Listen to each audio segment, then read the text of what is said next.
Welcome to APPA's third Town Hall of 2021. My name is Billy Faddick, Manager of Special Projects for APPA. Allow me to review a couple of housekeeping items before we start. All attendees are in listen-only mode. We ask that you utilize the chat box for the Q&A segment of this session. While we attempt to respond to all questions submitted, should we run out of time, responses will be addressed in Lander's Monday morning message. We also remind participants to ensure their speaker volume level is set for your comfort. Our speakers are gathering us from across the continent, and as such, varying volumes will be present. Today's session will award professional continuing education credits, as well as APPA credentialing points and AIA CLU. For AIA certificates, please email Billy at billie@appa.org along with your AIA membership number if you have not done so in the past. Our webinar recording will be posted to APPA's website later this afternoon. Additionally, you will receive a follow-up email within 72 hours providing designated links to all webinar recordings, presentation slides, as well as information on upcoming webinars and town hall. At this time, it's my pleasure to introduce Lander Medlin, APPA's Executive Vice President, your moderator for today. Lander, take it away. Welcome all attendees, and thank you, Billy and Suzanne, for all the support you provide on staff. We appreciate your engagement in these town hall meetings as we further explore the impact of our facilities organizations on the education enterprise. Now, given feedback from members in our latest member survey, we will reinvent and pivot the delivery of town halls to irregular deliveries based on targeted hot topics or emerging issues, sort of like this one. So more to come on that. As always, thank you for joining the dialogue. That's what makes this a rich conversation and special community we share.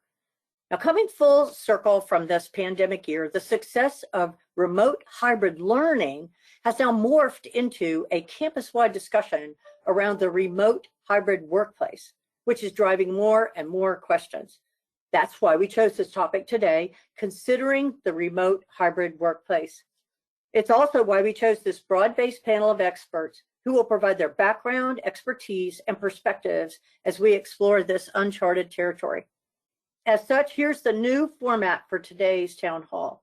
I'll not provide any COVID-related informational updates, just proceed to reflect on and introduce our topical issue. Then I'll recognize our stellar panel of experts one by one with their remarks, and then provide an opportunity for your questions, as I know you always have such great questions, so please at any time start putting them in. And then I'll conclude by highlighting additional resources and closing remarks. The disruption to higher education in the K-12 preparatory schools has been staggering. Yet all this chaos could lead to opportunities we had not envisioned, or at the very least, exploring ways to do business differently. We've all experienced the massive shift towards the remote hybrid workplace. What does that mean for our educational community moving forward? Recognize this is not a simple problem to assess or even resolve, given the importance of balancing the productivity and performance of faculty and staff and corresponding space utilization, let alone ensuring the sense of connectedness and community that is or can be missing in the WFH, work from home, I know an acronym already, environment. So let's get right to it. Today we have the awesome opportunity to hear from 4 expert panelists who will provide a variety of perspectives on the remote hybrid workplace or work from home environment. They will address space needs, space use, space possibilities, you name it. They will share questions they've been exploring, pros and cons, pitfalls, the impact of isolation, both the positives and negatives, effects on team spirit and workflows. Let me now introduce our first panelist. Paul Knowles, Director of Space Planning, University of Kentucky Campus Planning. Paul earned his bachelor's and master's degree in architecture from the University of Kentucky and is a registered architect in the state of Kentucky. For the first 7 years of his career, he worked on a variety of project types, including military, civic, and educational for firms in the private sector. In 2006, he joined the University of Kentucky to help lead the small projects team for campus projects and is now the Director of Space Planning, where he helps with campus planning, project and program development, and space management. Paul? Thank you, Lander. I appreciate being invited to share my experience and questions and thoughts with everyone. Like many, my team and I were directed to work remotely mid-March last year. We went home and cobbled together our makeshift workstations and became part of a new movement. In place of in-person meetings, we used conference calls at first, and those quickly evolved as we began using Teams, Zoom, and other products. And we quickly settled into our new routines. During one meeting, it became obvious to several of us that remote work might be the silver lining of the pandemic. Before COVID-19, there were many skeptics of working from home, but now we have seen how well it can work in today's world. And in some ways, people may not want to go back to the old normal. We began to wonder what the lasting impact might be on campus. Could this allow us to recapture and reassign significant amounts of space on campus? We started seeing early projections of recovering 10 to 20% of assigned office space. For us, that could be over 500,000 square feet. And that kind of space savings quickly gets people's attention on a space-constrained campus. However, we suspect the actual space savings will be different than the hype. Remote work in some form is here to stay for sure, but likely it will be a hybrid model with time split between on-site and remote. There will be space savings. However, it will be spread over the portfolio of the campus buildings. It will take time to identify, integrate, and consolidate vacated space to maximize the benefit. The impact of the hybrid work model on the university campus will be unique, and there will be many questions raised and data to examine before we can determine what the actual space savings will be. Understandably, there are more questions than answers right now. And before we can look at the impact of space on campus, we need to determine who's going to set policies for this. Who will be eligible to work remotely, and how much will they be able to work remote? And who's going to decide this? Will it be a partnership between administration, managers, and employees? I would think so. Will there be a set number of days remote workers will be required to be on campus? Or will it be determined on a case-by-case basis between the employees and their managers? What will the policy be on assigned space for hybrid workers? Will the remote worker that comes to campus 3 days a week still have an assigned personal office? If so, how much space are we going to save? On the space that is saved, who will own that? What will the new office space look like? Centrally located shared space, team rooms, or some combination of a traditional and modified office space? How will these office spaces help departments and teams encourage a sense of inclusion to help prevent feelings of isolation? What will the impact be to mentoring and training? What are the costs associated with renovations and technology upgrades to support this new work model going to be? And how do we start to get a handle on all of this?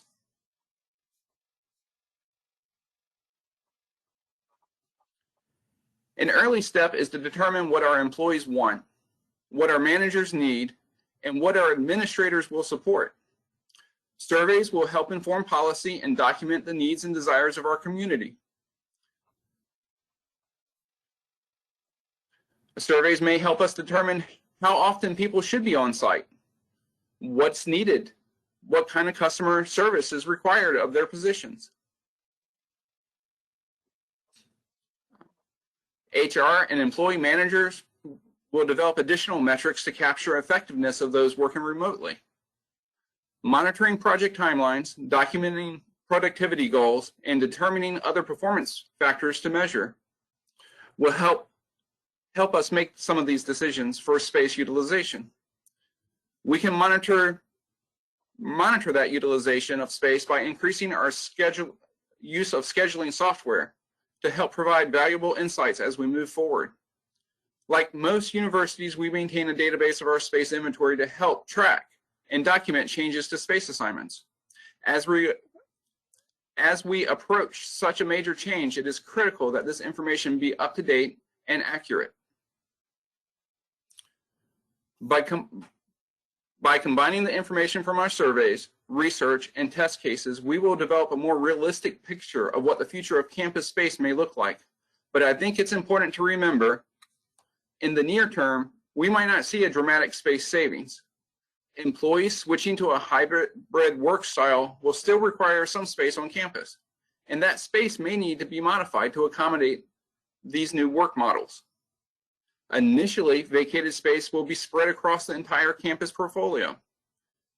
If we can begin to change the old office culture with an increase of sharing space, we will dramatically improve the utilization of the space that we do have. No doubt it will take some time before we see major benefits of this new movement, and those may only come as a result of major renovations and new projects that help give us the opportunity to consolidate the space that is saved on campus. To make this transition successful, it will take flexibility and trust between everyone. There will be many changes for us to deal with. With technology, the use of technology will increase and a new work-life balance will be found. As we move forward, we can apply our experience from the last year and begin to leverage what we have learned to save space on campus and hopefully increase the utilization of that space. Lander, while I have a chance, I just want to express my thanks to you and APPA for hosting these Friday webinars that have been so informative over this last year. Thank you. Oh, that's very nice, Paul. I really appreciate it in your comments. I mean, you've told a really nice story around what is happening at Kentucky, and we so appreciate you and your relationship with Mary and that you were willing to do this. So thank you, Paul. You know, you talked about the hype at the beginning and this idea that, oh, it's all going to be in this big and potentially big numbers, as you mentioned. And then you really laid out some nice questions, you know, sort of to start a beginning and a set of steps, and aligning that with what you're doing in terms of survey and scheduling software and the like. I did like also that you talked about the sense of inclusion, those issues around isolation, they're real and they need to be addressed as part of this. And it aligned nicely with your changing prior office culture. The old office culture may need to shift in a big way in order for us to move in this direction to achieve the flexibility and trust that you mentioned. And definitely benefits will take time. So I really appreciated what you have to say, and I know that the participants on today's call do as well, and I'm looking forward to the questions that will come as a result. So now I'm going to move, so thank you, Paul. I'm going to move to Rick Hybrix. He is the Vice President for Strategy and Innovation, George Brown College, Canada. Dr. Rick Hybrix oversees strategic planning and partnership development to ensure George Brown College remains well positioned to evolve and adapt for the digital and rapidly changing future. He strives to advance community and industry innovation while providing students with relevant and hands-on learning opportunities through applied research and entrepreneurship. He leads and is responsible for numerous academic and administrative functions, including capital planning and facilities management. In addition to his duties at George Brown College, Rick is an industry fellow with Intelligent Buildings. Now, he spent 12 years with Cisco as their Vice President of Digital Transformation and Innovation in Canada, and was Executive Director of the Center for Design Informatics at the Harvard Design School, co-founder and CEO at Edificium, an internet-based construction collaboration platform. Rick is additionally a faculty member at the Harvard University Graduate School of Design, Executive Education, where he focuses on smart cities, smart buildings, and digital transformation. Actually, in 2017, he was granted an honorary Honors Bachelor of Technology, Construction Management. He holds a doctorate from Harvard University Graduate School of Design, a Master's of Science from Delft University, and a bachelor's degree in Construction Management from the Tilburg Polytechnics College in the Netherlands. Rick? Thank you, Lander. Pleased to be with you. And as I hear you read my bio, I realize I should have sent you an updated one because as of recent, I do not have facilities in my portfolio anymore.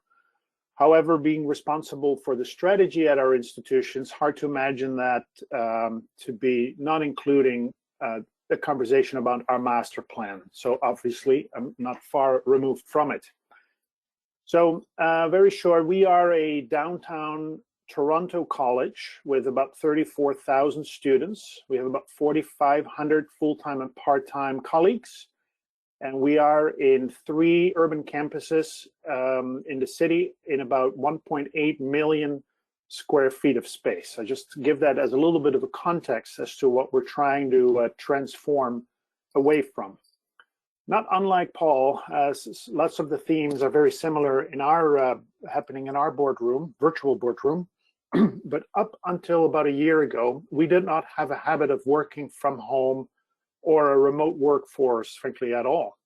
And our portfolio of online offerings also was rather limited. And as a matter of fact, our downtown presence and our facilities has been and has always been actually a competitive edge and a differentiation for our institution as we really were focusing on hands-on lab-based learning environments. That said, we knew that that may not always be the case. So just prior to COVID, we started to shape a vision for 2030 and chart a new path forward. And that vision already was suggesting that things would change. But then, of course, the pandemic happened and like everyone else, completely shut us down. And as they say, don't let a good crisis go to waste. We too immediately had to pivot to fully online training and services. And our staff particularly has been working from home ever since. So although the pandemic, I would say, has emboldened our vision, we feel very strong about the future we painted for us. But we also believe that this year experience, the pandemic alone, is probably not reason enough to either rethink or be more aggressive about what may lie in front of us. One thing I think we have agreed to is we will not let this make us a fully online institution. We will not become a fully online institution, but we also certainly do not intend to go back to pre-COVID models either, moving everyone back into the classroom and everyone into the school. So like everyone else, I guess, we're in the midst of trying to define what our happy medium is and what hybrid really means to us. As we're contemplating our future campus, we do, like Paul did too, recognize that we have students and employees that have really suffered in the last year. Working from home and being in isolation, not being amongst colleagues, does not work for them. Reversely, though, we have seen employees and students that actually have thrived and that have, with the tools and the freedom, the certain flexibility, arguably taken advantage of the situation we were in. So what this suggests is that whatever we're going to do with our campus plan has to be grounded in choice and flexibility, which is what's going to really drive our discussions forward. As Peter Diamandis said, he says our modern educational system is an institution created in another time for the needs of a different world. And I happen to agree with that. And this would suggest that the transformation that we really must undertake is not just one of space and campus, but it really requires us to reimagine how we teach, how we learn, how we deliver services, how we do research, how we even think about credentials and maybe introduce new business models. And it's all of that, not just the pandemic and the lessons learned from the last 12 months, that will require us to redefine our campus. So we're looking at the challenge at hand in front of us through the eyes of personas. Very simplistically, of course, we have our students. We do believe most of them are hungry for togetherness, are coming to the college, and especially our international students want to come to the college because of the community that we create, because of the spaces and an experiential learning environments that we create. So finding that right middle ground where maybe some online learning will augment the in-campus collaborative experience and the use of high-end experiential spaces is kind of the hybrid we will need to pursue. When we look at faculty as a second persona, it's been difficult for many to teach from home, and not that they can be on a web session, but monitoring a class, supporting a class, interacting with students, providing personal interactions, coaching and mentoring, which we believe is a lot what the teaching is about, it's proven very difficult. And so in addition to looking at new and improved tools, we will see here too the need for continued human interaction and on-campus activities. The fourth persona would be around services.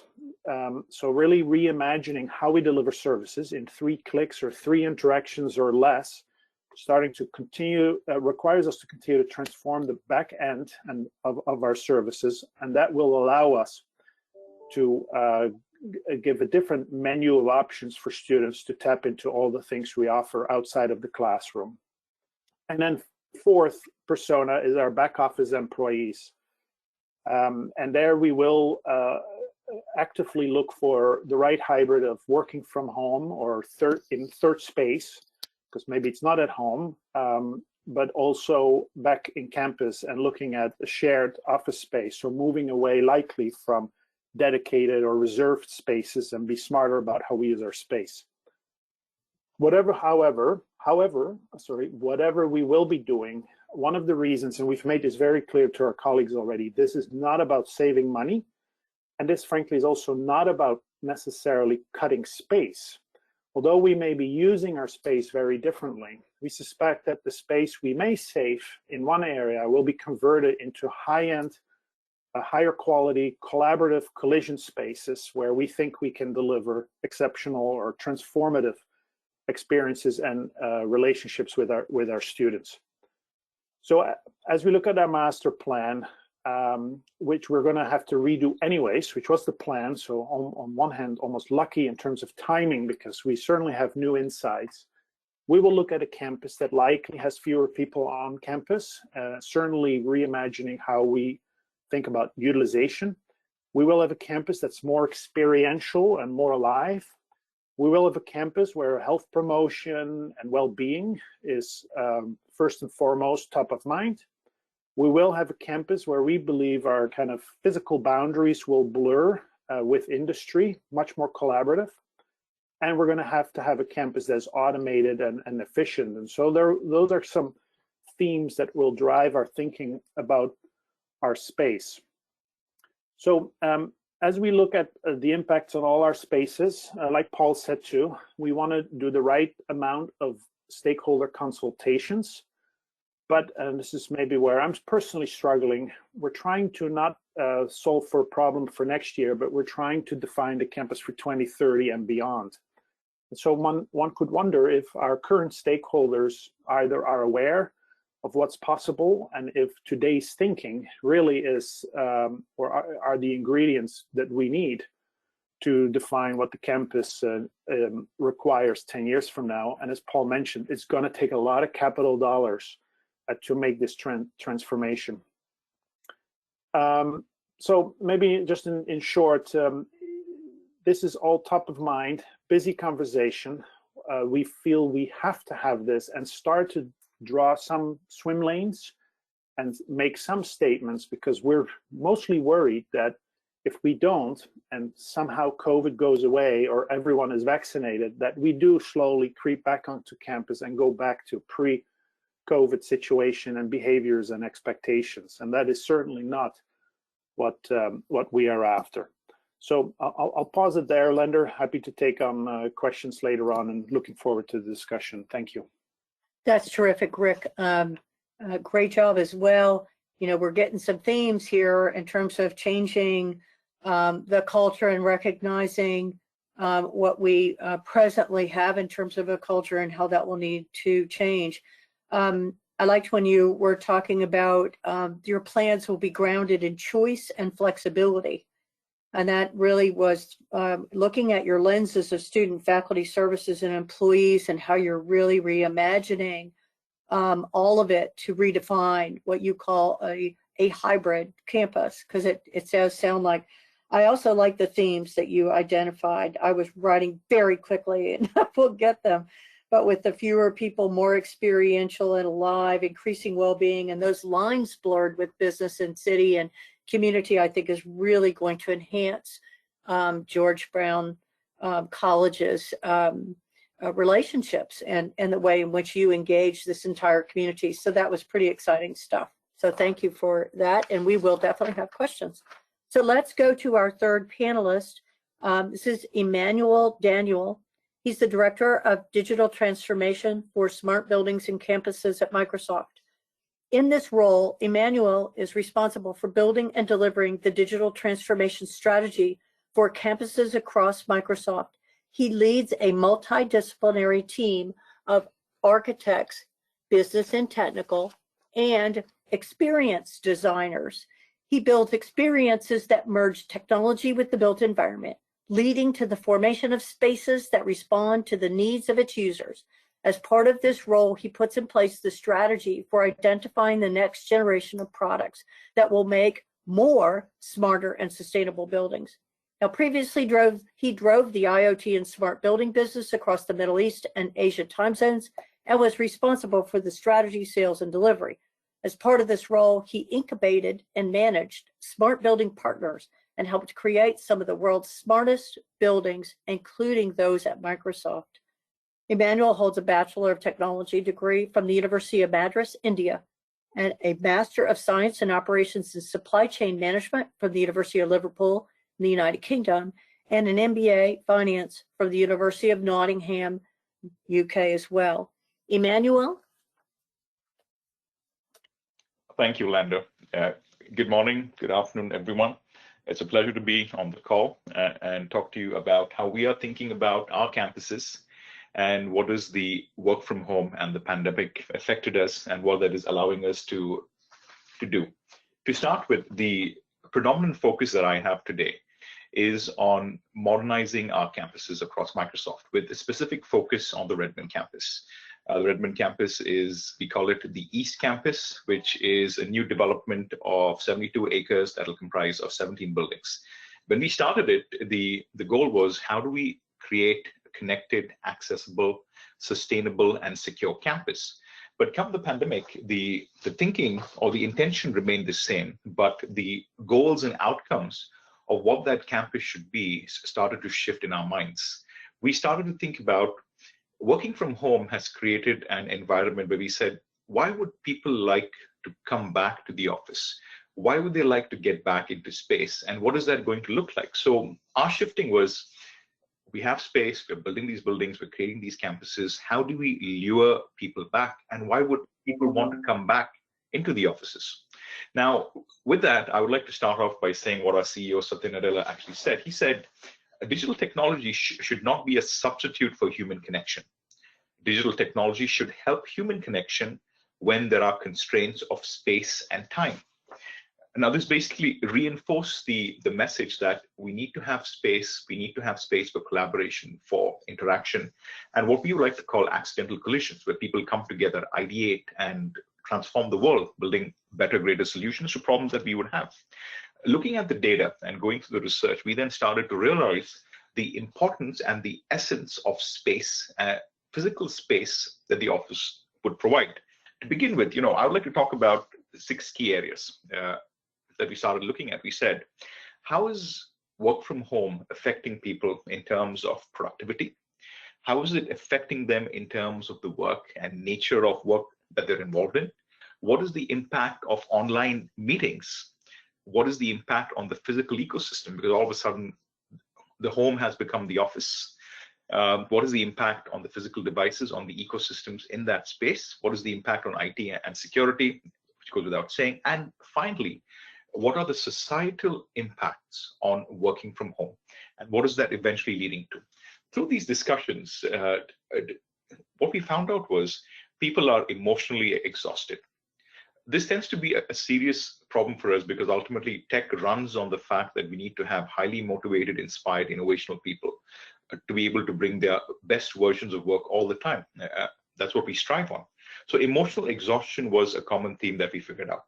Next was they had trouble focusing. Now, when you look at it, you always think that working from home, I'm comfortable, I'm relaxed, everything is suitable to me because, you know, I set up things the way I want to. But then the exhaustion was an outcome of emotional exhaustion. Less satisfaction with the work setup, increased procrastination causes lowered immersion in the work. People are not able to connect with the work that they're doing.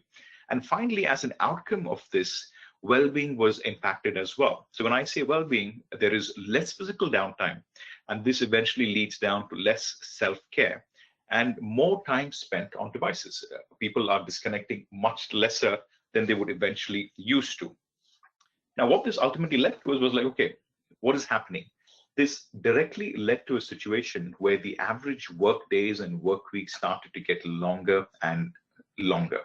And the reason for this was people were trying to get the same total amount of work done while being less productive per hour. And why does this happen? And what is the reason for this? Because everybody had concerns around the visibility of work that they were doing and how they would be perceived in the line of their superiors and their managers, leading to feelings of job insecurity. So all these problems started to come up. And another interesting point that we found was people actually felt that they are missing informal connections. And we knew this all along, just that we didn't have a situation where the pandemic forced everybody to work from home at the same time. And all of a sudden, people are now saying that, hey, I need focused time. I need to be able to do what I have to do. But at the same time, I actually love the informal connections. I love to be disturbed. I love for people to come up to me and just to have a random chat and a conversation. I love to walk around and to meet people. So all of a sudden, the importance of physical space and the need for that space and the relationship that space is going to create started to come upon our minds. Now, when we started looking at meetings as well, when I said people miss interpersonal connections, and okay, even though they tried their best through online meeting by turning on your cameras, by having more meetings, what they said was friendship at work. Friendship at work positively affects tasks, the accomplishment of the task, and the job satisfaction. How is online meeting driving that friendship? How are we driving that collaboration? Because ultimately we are having more meetings, but shorter meetings, more focused outcomes rather than informal, casual conversations that are an outcome of it. So with this situation coming in, our focus was, let us change the way we are designing. The office is no longer going to be an office where people come and work from 9 to 5 or whatever times you may follow. The space in the office has to be redesigned so that people want to come to the office and use the office for specific outcomes that they would like to drive, be the outcomes of informal engagements, be the outcomes of casual or accidental collisions, or be the outcomes of being more productive by working and learning with all those surrounding each other. So the whole concept of the office has shifted and evolved from saying it is just a space for people to come and work. No. Space as we know it through the help of technology has now changed, where space is an enabler of productivity, of innovation and outcomes. So we take space design very, very seriously. And our goal is, when we say it is going to be a connected campus, connected stems from the fact that it is not only about technology connections and the devices that go into the campus, but also connection as an outcome of people being able to connect with one another, people being able to be recognized for what they're doing, and eventually getting the satisfaction that they could only get by working together as a group.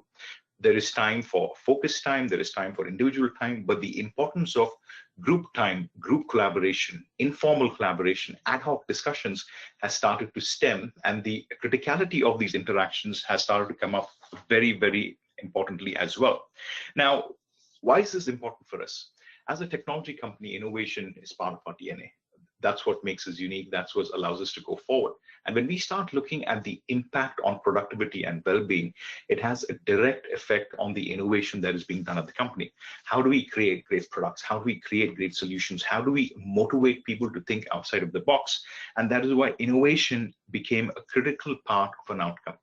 Now, innovation cannot be measured. Innovation has to be stirred, but the role of the physical space to boost that innovation in the environment that people are coming together became absolutely critical. And that is why today, when we are designing our campuses and the digital transformation of these campuses, we started focusing on experiences. Experiences not as an outcome to say, I would like a warm cup of coffee in the morning, or hey, guess what? I'm not a hot coffee person, I'm a cold brew person. It's much more than that. Experiences which allow them not only to take care of their official activities, but experiences that is allowed to delight their innermost beings and desires as well. Experiences focused on well-being, experiences focused on interaction, experiences focused on food, experiences focused on journey. Where when someone comes to the campus, it's not just about having a meeting in a large conference room and going away, but come onto the campus, experience the walk, experience the flora and fauna, experience the interactions, experience the food, and most importantly, experience group collaboration and group sharing in a way that you could not do it at home before. Now, reflecting back on what Nicholas Bloom, who is a researcher, he said he fears the collapse of office face time that will lead to a slump in innovation. The new ideas we are losing today could show up as fewer new products in 2021 and beyond, lowering long-run growth. And this was a critical challenge for us, especially as a technology company, where our whole motto is inspiring and creating new products. And like our CEO would say, we would like to make others look cool as an outcome of the work that we're doing. So the correlation of us building the experiences and the space that is being designed to drive innovation as an outcome of engagement in that space became absolutely critical for us. And that's why we are now spending a lot of time focusing on what these experiences are. How are these experiences going to be designed? What data is needed to enable these experiences? Now, the challenge has always been people tend to overdo technology. And you'd have heard me at the start where I said technology is not a substitute. And what does that mean? Using data, using insights, being able to provide the individuals that come into the space to personalize the experiences and services that they need as an outcome of the infrastructure that's being planned in these buildings is a key part of our design as well. Where the ultimate goal for us and for everybody else is to create an environment where everybody is welcomed, everybody is engaged, and everybody is empowered to work and collaborate in a way that allows them to drive the best impacts of productivity for themselves and for all the other people that they're surrounding with. And that is why today the criticality for us to design space, which is engaging, enticing, and welcoming, to move people out of the comfort zone of their homes and come back to work because they miss those social interactions, has become a key element of the design that we are factoring into all of our projects. And I hope that was insightful in terms of how we are thinking about our campuses. Lando? Emmanuel, that was very insightful, and I really appreciated where you headed here.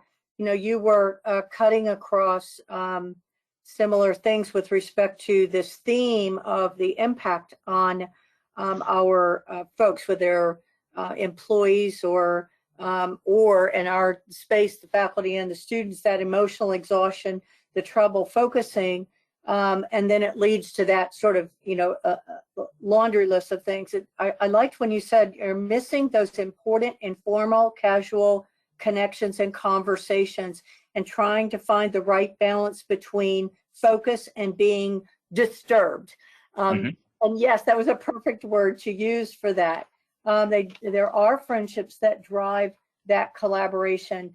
And the fact that you're recognizing that this concept of shifting the office and that space is an enabler and driving the criticality of the innovation and the interaction is just fantastic. You also use the word experiences, because ultimately, isn't that what our space is all about, is the experiences? And then you said several things about that, to delight, the well-being, et cetera. So those were really great. And I know we're already getting wonderful questions. And I'm now going to go to our fourth and final panelist, and then we'll get to these questions. Joe Bellotta, President and CEO of JBA Incorporated.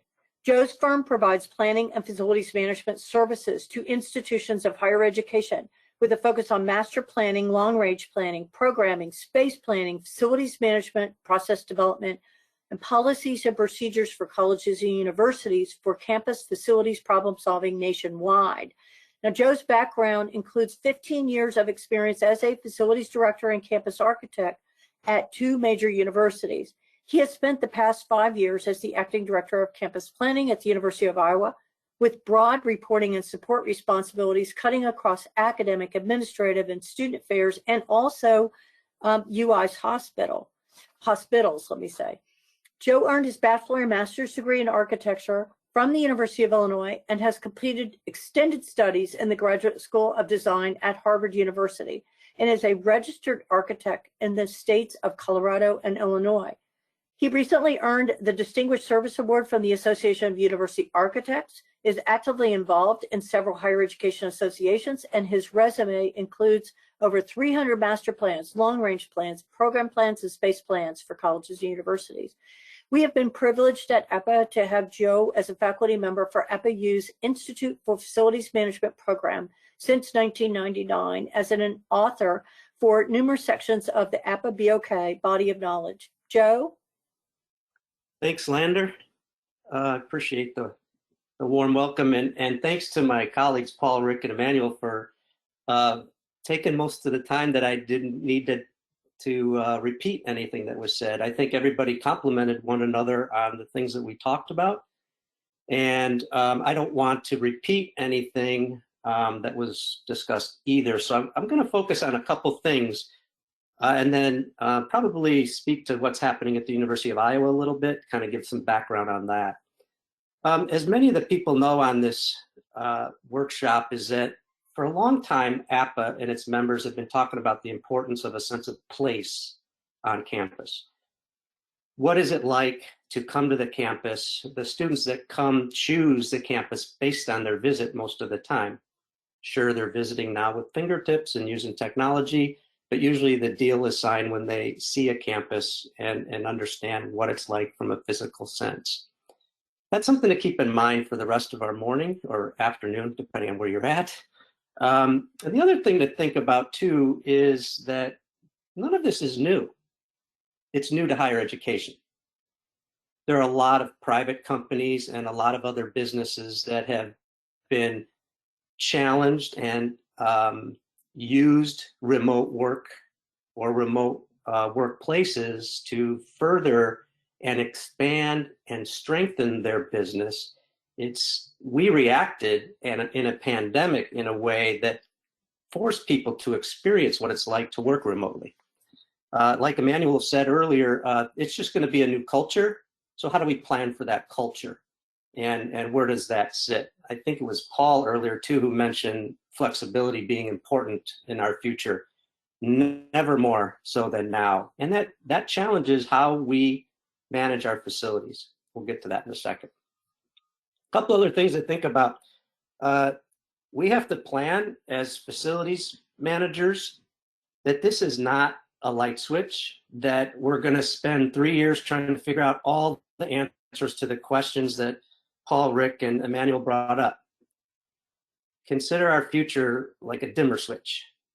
And we're going to be brightening the dimmer switch. We're going to be dimming it. We're going to be changing that as we learn what's best for the institution. In years past, we would ask a lot of questions and we would point to the administration to tell us where's the university going? And when you tell me where the university is going, we'll plan the facilities for you. We can no longer do that. We don't have the time. We have to think about being aggressive regarding the types of facilities and how do we plan those when some of these answers won't be known for years. And maybe the answer is, no, we just want ultimate flexibility. So we've got to consider that as we move forward. The other couple things before I move on to Iowa, we have to look at this as a strategic approach in the future.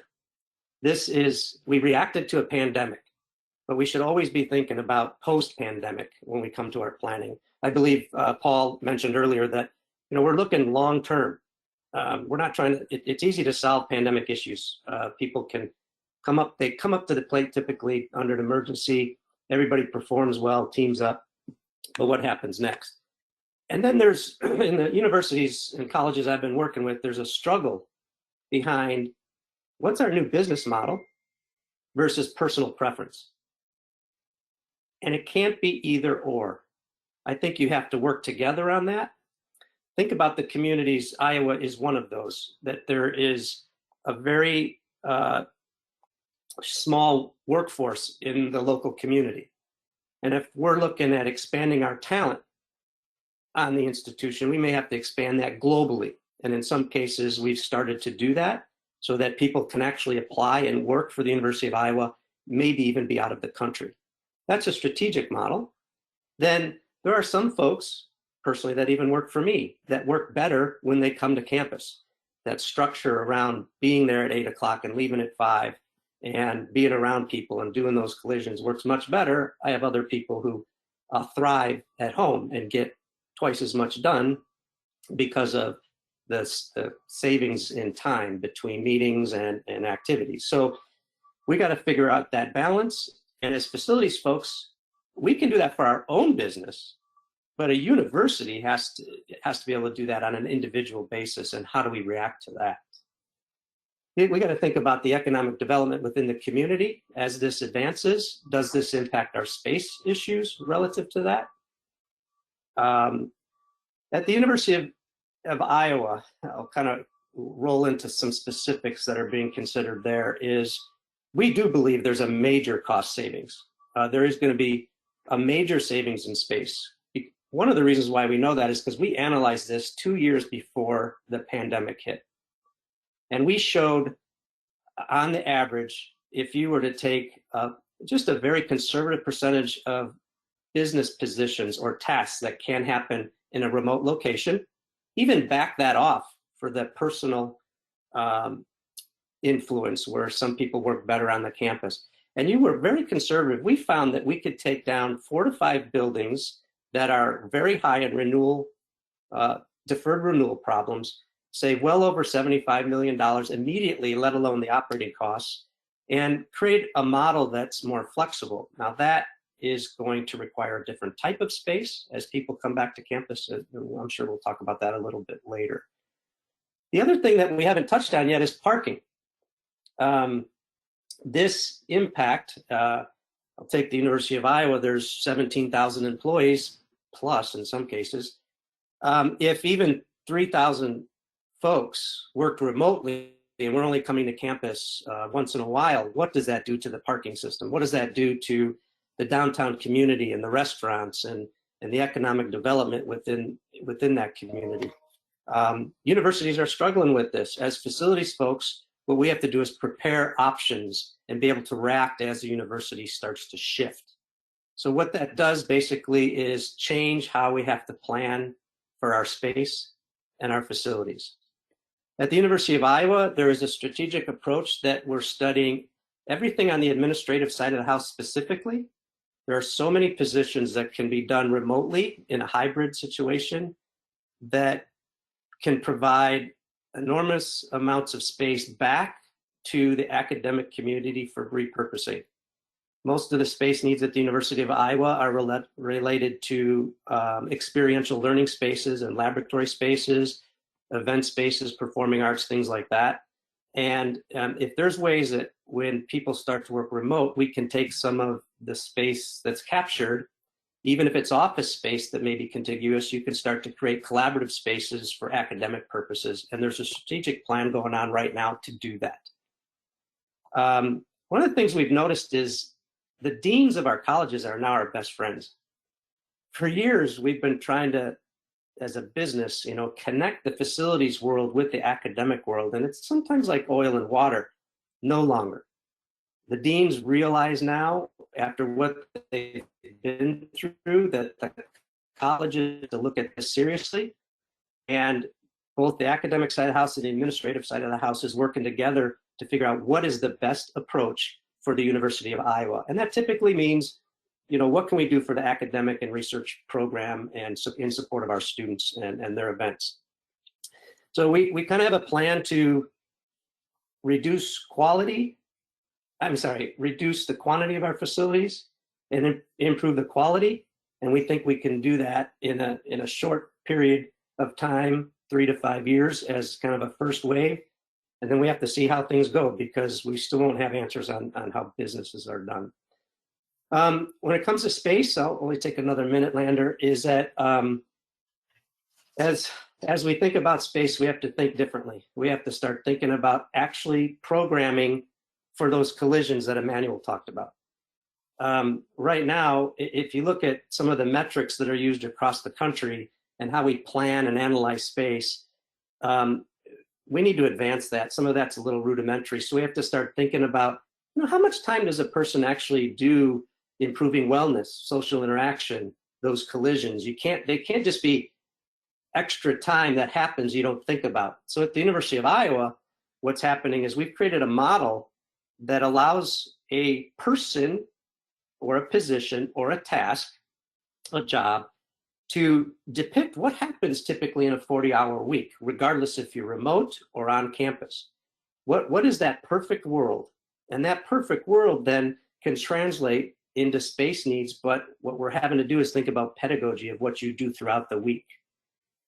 You don't just say you have an office and then you have X amount of meetings, so that you need conference room. You have to think about all the work that you do, whether you're doing research on something, you're studying something, you're building something, you're meeting, you're sharing information, you're working as teams. And we have a model that the deans, the colleges, or non-academic units can actually input into the model, and then we can understand what are the new types of spaces that are required.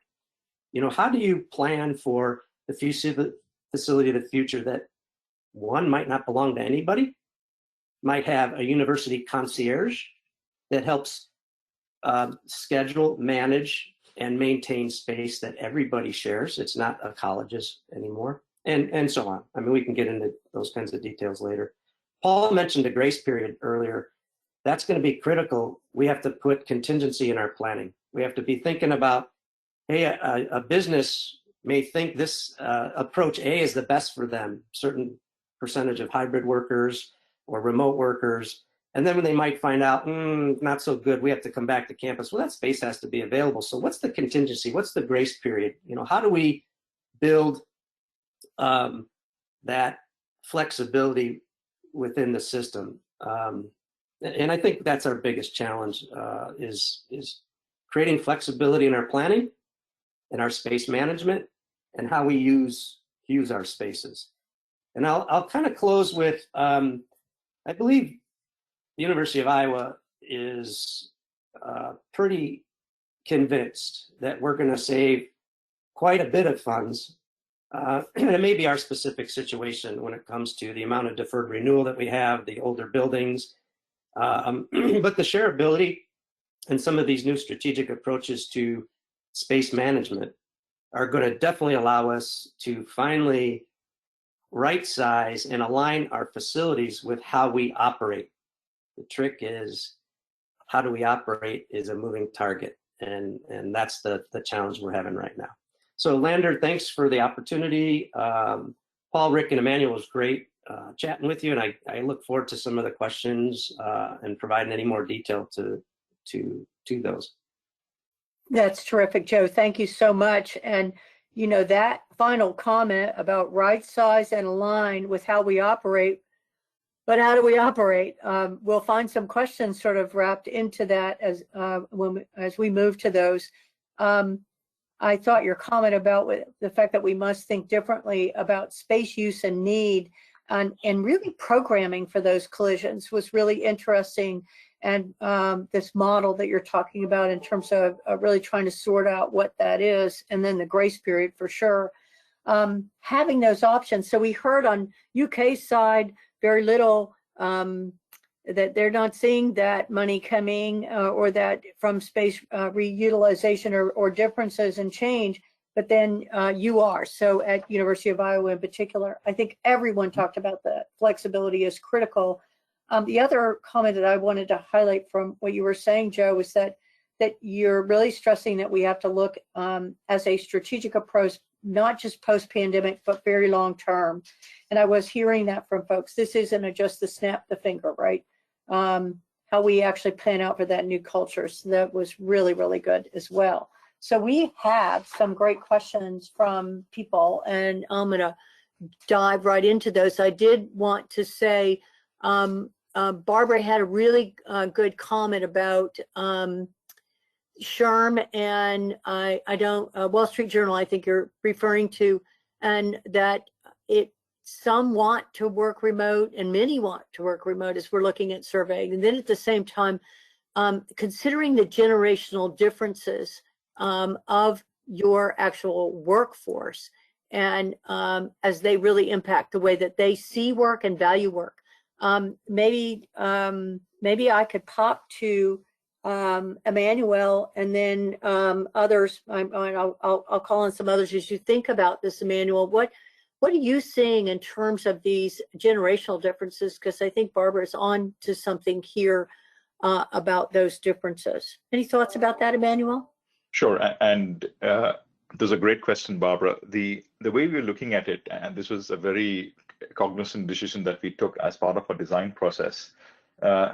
Generational issues play a huge part in terms of the experiences they would like to have in a space that they're working in.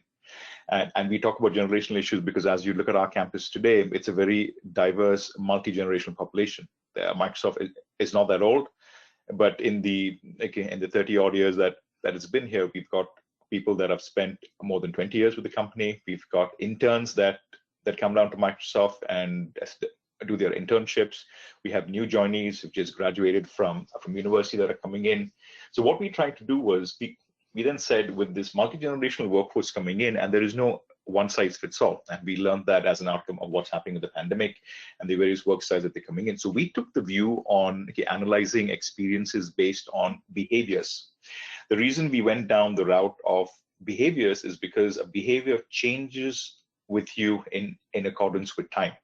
A person who joins the company today over X number of years will transition from being a single individual worker to a family-based worker. He may have a family, she may have kids.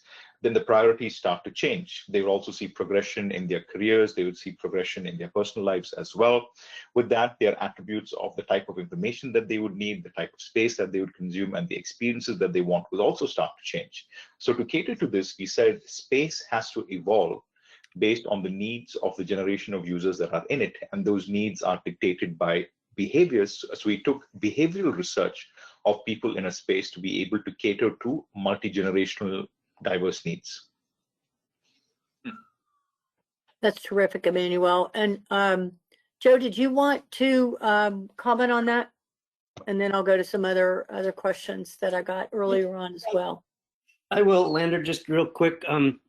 Specific to higher education, what we are noticing is a lot of our leadership, the average age of our leadership, and the group that are trying to make a decision about the new business model is older than the average faculty now.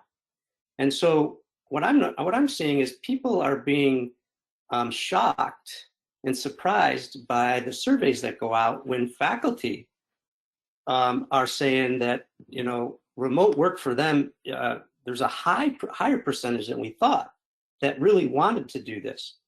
But if you really think about it, it's probably true. Think about our office space on a typical campus, anywhere from 20 to 30% of the entire campus inventory.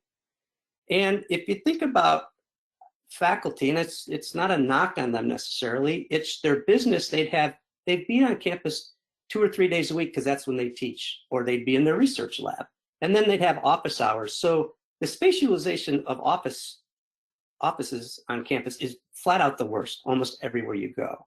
And now the faculty are saying, well, a lot of that I could do online. I need to be on campus. I don't have to necessarily be in the office. And that's shocking to a lot of our leadership. We used to think that the academic side of the house is where the classrooms and the didactic learning to remote learning was going to be the biggest impact. But we're seeing, based on some of this communication at Iowa, that there are a lot of even academic folks that want to and can work more effectively by not necessarily treating work as a destination. That's really- Lander, Yes, please, go ahead, it's Rick. And I know you want to move on, but No, it's okay. I think we actually somewhat surprised that it's not so much a generational issue.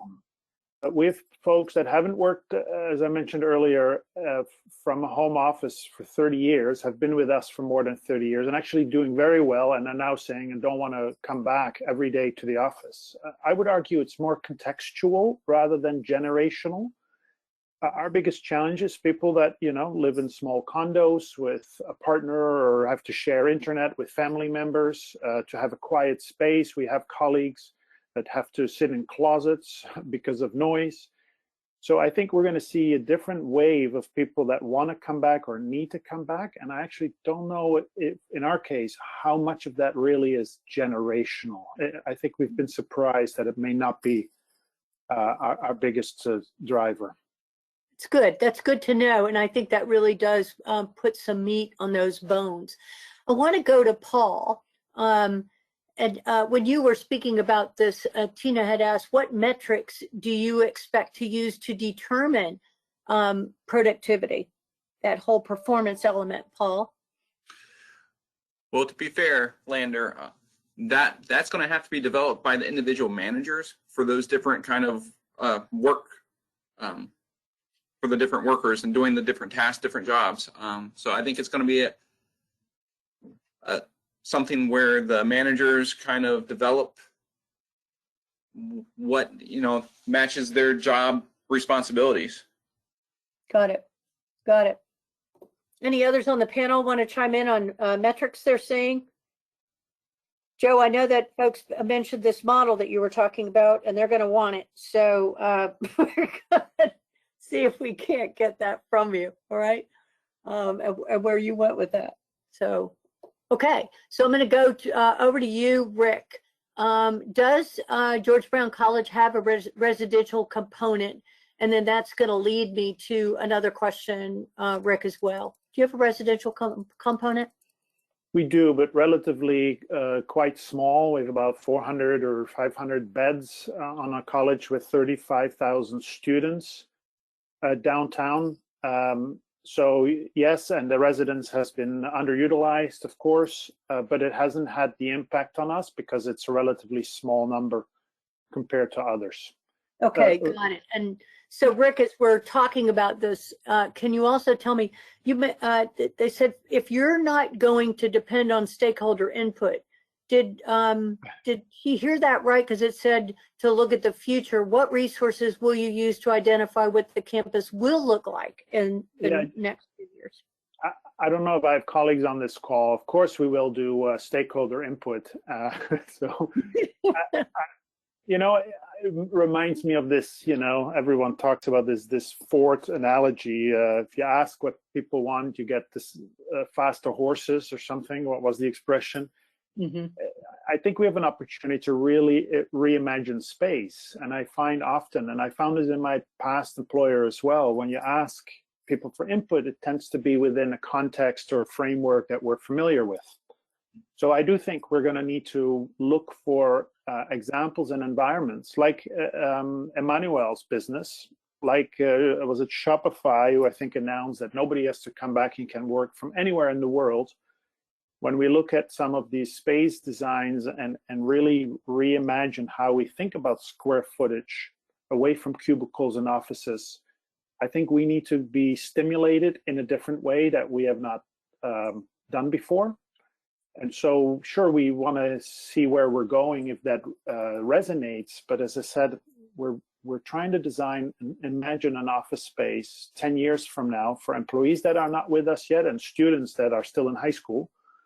So how do we create these future-ready environments that inspire? And so, yes, we'll ask our staff, but I think we're going to need to reach out to industry. We're going to need to reach out to other industries. I think looking at other universities and colleges can be helpful, but I think we may need to think about different examples that are going to inform and influence our thinking.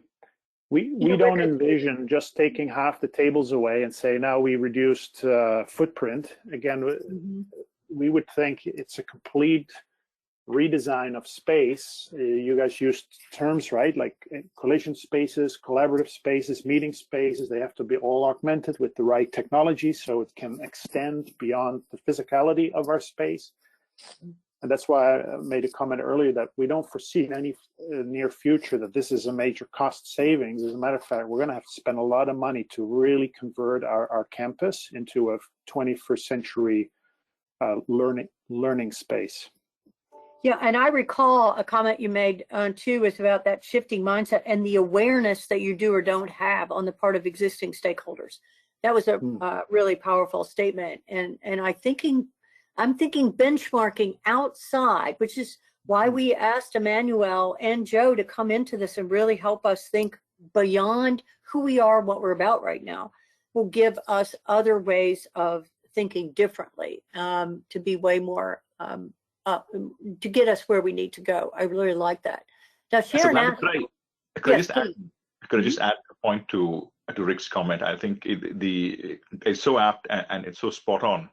When you ask people, what do you want in space, or what do you want the building to have? They all say, I would like my own office with a beautiful view, and that's what I want. But realistically speaking, it's just not feasible for us, because if I have to build individual offices for every employee or person that comes onto the campus, I really won't have land left. And the funny part is, now with the pandemic coming in, who goes into the office? So what we try to do, at Rick's point, is we do a detailed analysis of what the stakeholders' wants, needs and aspirations are. And we try to bring in a new perspective, as the goal is not about having individual space. It's about having personalizable space, and personalizable space being able to adapt to different forms and needs of collaboration styles. And sometimes people are not aware. So a large part of our focus has also been telling them what is possible out there and what are the options that they can get and how we can empower them more, rather than giving them, a beautiful office with beautiful furniture. There is a lot more to space than just that. I love that, because it's about the possibilities, isn't it? And that term of personalizable space, but also for different, because they do have different collaborative styles. So that's really good. So Sharon, I hope we homed in a bit.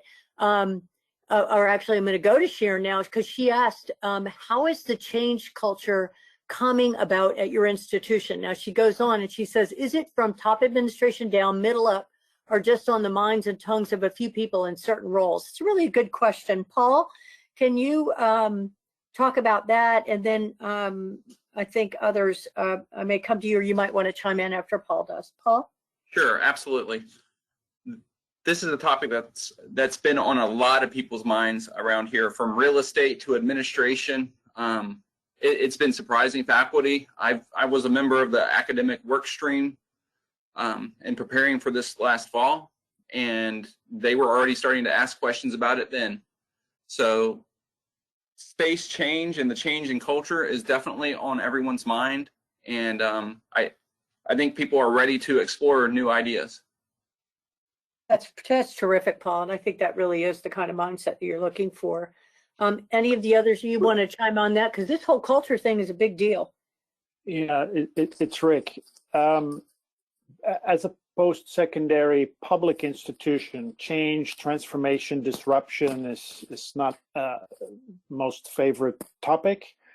Historically, I think this is one of the things that I think the pandemic has brought. I believe we see the need for change, the interest in change, the embrace come from every part of our organization, from people, individual contributors that have creative ideas on how to do things differently, to be more productive and get more experience or value out of their workday, to top-down pushing for ideas. So I think this last year has been good when it comes to lighting a fire across the whole organization to think about transformation and change, and start to have conversations that a year ago we would be uncomfortable to have. Good point. Good point. Now I'm going to go to one about advice on how facilities managers, facilities professionals can effectively assist in getting these conversations started, or making sure facilities is being included in any of those ongoing conversations. Joe, I'll pitch to you, and then maybe over to Paul. Thanks, Lander. I think as facilities professionals, what we have to do is help create tools. We have to create, whether it's new planning metrics or templates where you're working with folks to show them the space impact or financial impact of changing the way they do business, so that they understand that before they get too far. And what I have seen is that, depending in our audience, a lot of you your funding is centrally managed, and some of you are in you kind of have the financial model where each college is responsible for its facilities. So it depends. Your financial model may lead to how you work with folks. Those that have a responsibility-centered management program, those colleges are understanding the cost of facilities a lot quicker than if things are centrally managed.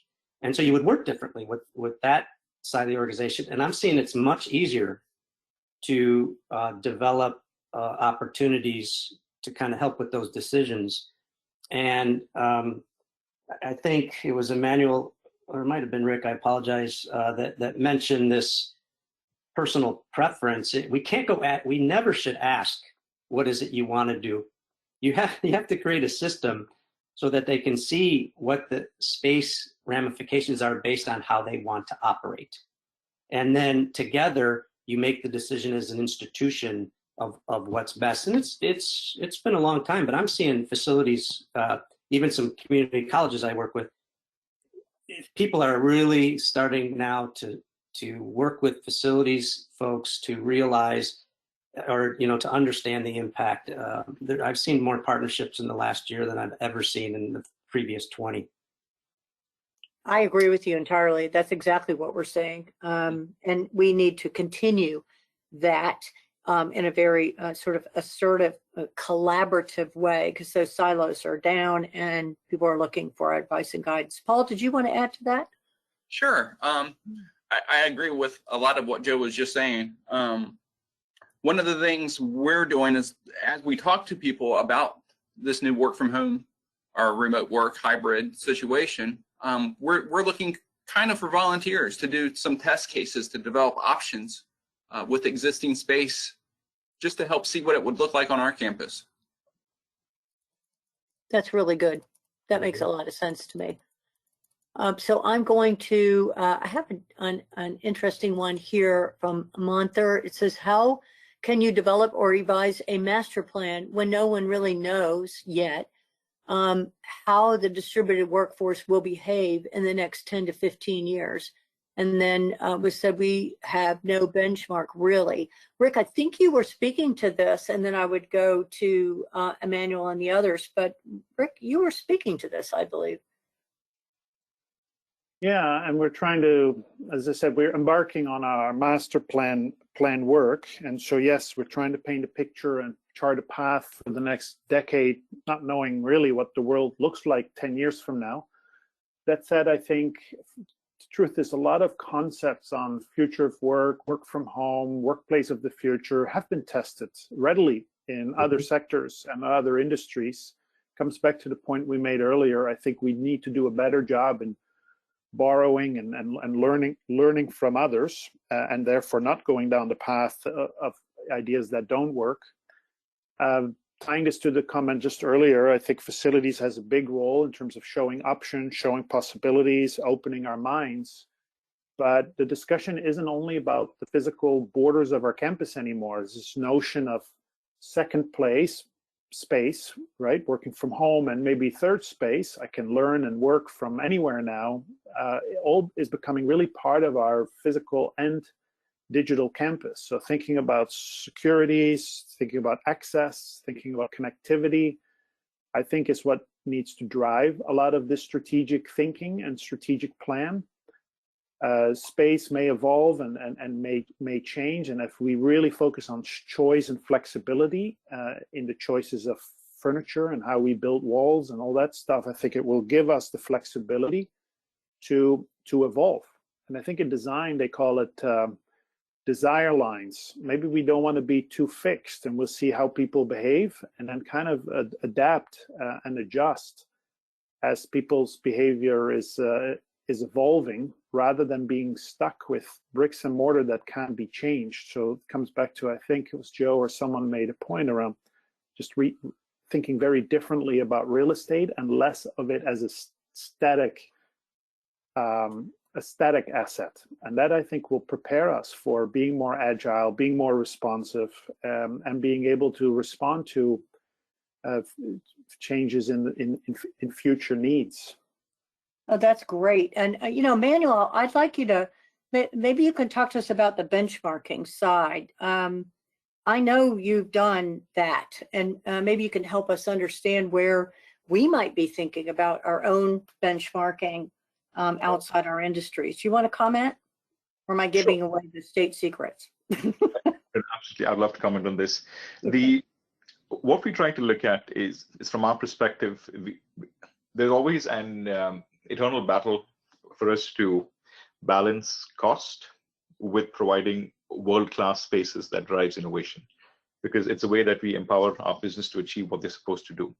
But at the same time, we don't have open budget to keep doing what we want. So what we try to do is first try to put down what are the aspects of outcomes we would like to drive and showcase. One of it has to be around sustainability. These are non-negotiable outcomes in terms of how we use our energy, how we committed to becoming carbon neutral, what are potential sustainable sources of energy that we use, are there options for us to go back to contribute back to the grid, looking at those innovative models, looking at EV chargers and fleet to grid kind of situations. This helps us understand that as managers and owners of space, we're also helping drive efficiencies of cost that then spurs on incremental activities to drive more and more services catered to it. So we do an entire aspect of benchmarking in terms of asset performance, asset lifetime, asset uptime, the ability to grow and add more services in terms of customization down to the employees or the users of that space. Can a person walk in today and choose the ambient environment for him, which talks about adjusting light settings, adjusting environmental settings, and also are we able to guarantee the health and well-being of that person in that space purely because we've got better air quality and air quality monitors in that space, giving them that surety. When they go for food options, are we able to provide world-class dining experiences that allows people to customize their choice based on allergy needs or based on cultural needs or any other options that they may have? Are we able to drive better utilization of the services that we provide, because people love to eat on campus versus going to a restaurant or a food truck that may be parked miles away? Now, finally, at the end of it, one of the key aspects that we try to measure is effectiveness of space. Everybody loves bigger, brighter rooms, but they may not be the most efficient. So how are we balancing effectiveness of space in terms of the total number of rooms that we have of a certain size versus rooms of another size? Are we getting the adequate footfall in the areas that we want them to get? For example, I always talk about this. People always love to congregate near the water cooler. It's like a draw. But why don't they congregate somewhere else? Is it the water cooler? Is it the informal ambience of that space? Is it the open lack of walls that creates more visibility, or making a visual statement that yes, I'm present? So pulling in all this together is where we're headed. And we started to realize asset benchmarking and performance, what we're trying to do across our portfolio, is not just purely on efficiency of the buildings, but it's also going to be in terms of engagement, in terms of health and well-being, and the outcomes of how effective that space has been for all the people that use that space. I do want to add one more point, Lander, around the future-proofing aspect of buildings, and that's a question that we get all the time, is how do you future-proof and how do you evolve these services? Because once again, tying back to the earlier question on demographics, generational growth, different age groups and generations walking through it. We even are designing today where we would love for employees to bring their kids to the campus, because we view them as inspiring them to come and say, what, this is a place where I would like to go and work. This is why I would like to come and join Microsoft. Right? So creating those inspirational viewpoints. So when we bring friends and family over, it's not just about, hey, look, this is where I work. It's about, see how cool this space is. And everybody uses the products, but the question is, are you able to experience that in that space? And what we try to do is we try to factor in a certain amount of innovation for the services, where we try to forecast as much as we can for a few years out. But what is the impact on the physical structure of the buildings if I have to add more experiences and services leveraging the same data that I'm collecting today? Because the data needs won't go down, they will go up. But using that to dictate future services without compromising physical infrastructure in a building is something that we're taking very seriously. And we use that to aid and design our master plans. That's really good. And folks have been asking about data and the data needs as well, so that they can try to shed light on the proper workspaces and how they can be collected. I think you were mentioning some of that. And Paul, you had talked about both surveying and getting people that are willing to provide data. And Joe, you did that as well. So I think we have some pretty good answers on that. Other comments that you folks would like to make? Otherwise, I'm squeezing out as many questions as I can here, folks. So keep going with me. Yep. So I'm looking at one on the economics of how do the economics work for universities, and my higher ed side. I'll go to Joe and then Paul, and then we'll come back. But how did the economics work for universities? Charging the same as fully online or even hybrid? And then Tina says, what is the pushback and how do they message the cost? Do you see where she's headed there? Yes, some of which I can't respond to, some of which I can. At this point, there is a culture where some online courses are being charged a premium. That's I think got started in a world where it was an anomaly. When it starts to become a little bit more of the norm, I think you're going to see a mix in the costs to do online education versus face-to-face. And I have a feeling, and my perception is it's going to start to kind of balance out, and you might not see that extra cost per se relative to that. Some of the other economic components, if I caught the question correctly, one is if you look at the total cost of ownership for our campus facilities, I agree with some of the comments earlier, but that our capital costs may go up. But if this is done right, this should be a cost neutral shift that's happening in the next 10 years. That if we look at how we're doing modernization and renewal and addressing our maintenance and operating needs a little bit differently, I think what we're going to see is we're going to be spending money repurposing our current assets, which we already have to do now, but doing it in a different way to address future space flexibility, and all the things that we've been talking about. So economically, I wouldn't be scared that we're going to go remote because people want to, and we're going to be spending all this money because people want to. I think it's going to be strategic. And I think from a facility standpoint, if we're smart and we plan this correctly and we balance quality versus quantity, then I think it's going to be a cost neutral facilities investment, considering all the costs associated with operating our facilities as well as our current capital plans. Yes, that makes some good sense. Paul, did you want to chime in on that? Because otherwise I'm going to ask about an incentive-based budgeting model and what's happening there. Paul? I think I'll let Joe's answer stand. Good.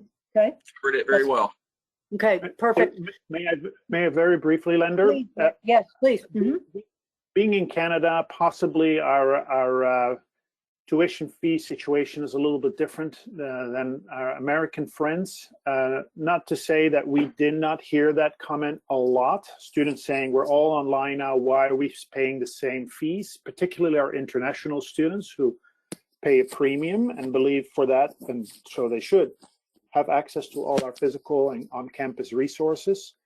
So far, the way to explain that away is that the reality, the cost in the last year hasn't really gone down. We've shifted from on campus to online. As a matter of fact, that did come at an increased cost, training, tools. We handed out a lot of laptops to students. So I think we were able to kind of work through that, but that won't last. So I agree with Joe's point that I think a lot of this will lead to a rebalancing of tuition fees. Because it's also not universities and colleges against each other. I think the last year particularly also will have opened the market and awareness of other type of learning models and business models that we now need to compete with. So I actually think pricing models, tuition models likely will need to be revisited as we look at this new reality we're talking about. Really a great point. Okay, good. So I had one on institutions utilizing the incentive-based budgeting model. I don't know if any of you folks have that, but it says, how does this transformation of space impact that model? Can any of you speak to that? Because otherwise, Joanna, I'll find an answer elsewhere if I need to. Anybody? I can't. This is Rick. Okay. Maybe American. Yeah. Yeah, I was not sure about that. So Joanna will go see what we can find out here. And this will probably be my last question because then I'm going to need to go to close. But is anyone considering the environmental impact of employees that commute more than half an hour to work, who now are working either fully remote or hybrid?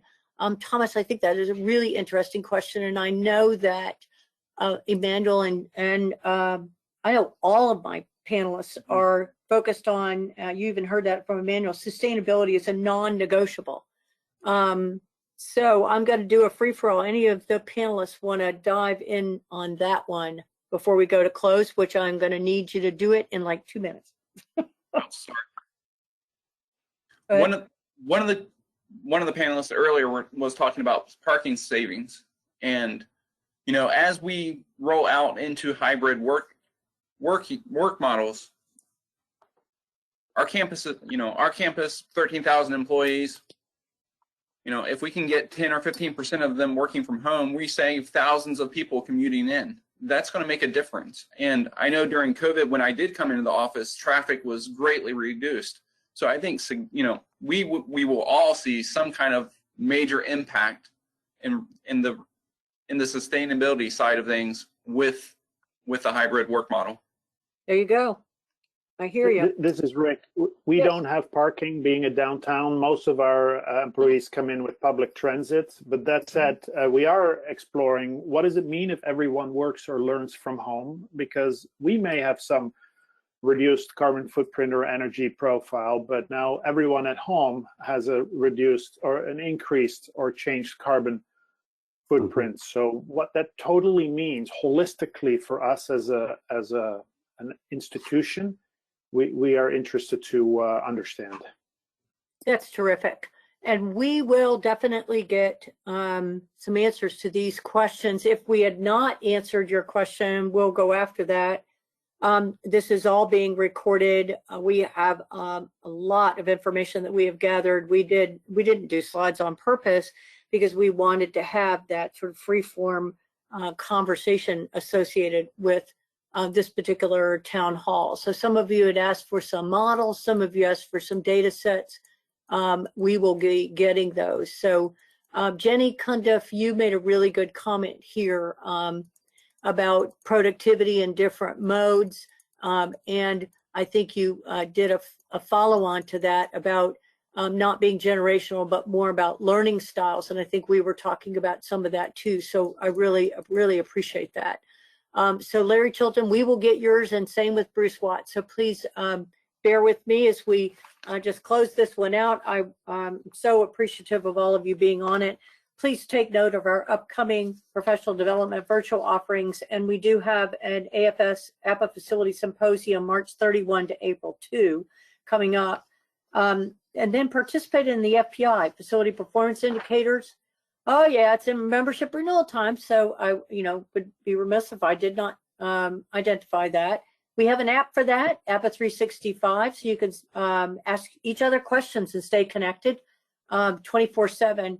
And we always have a ton of resources on the website. So please utilize them, and do afterwards send us questions if you have other questions and you're looking. We would love to hear them. So as I close entirely out, I would like to say, as we continue with Black History Month, I am reminded of Dr. Martin Luther King's 1963 message, "I have a dream." His example affirms that individuals can make a difference. Furthermore, Dr. King's legacy is not one of despair. It is a living hope that working together we can accomplish much, even in the face of discouragement and setback. So let's accept this mantle even more so in 2021 with more vigor and commitment. A big thank you to our panel today, and thank you all for the opportunity to serve you. Have a good day and a great weekend.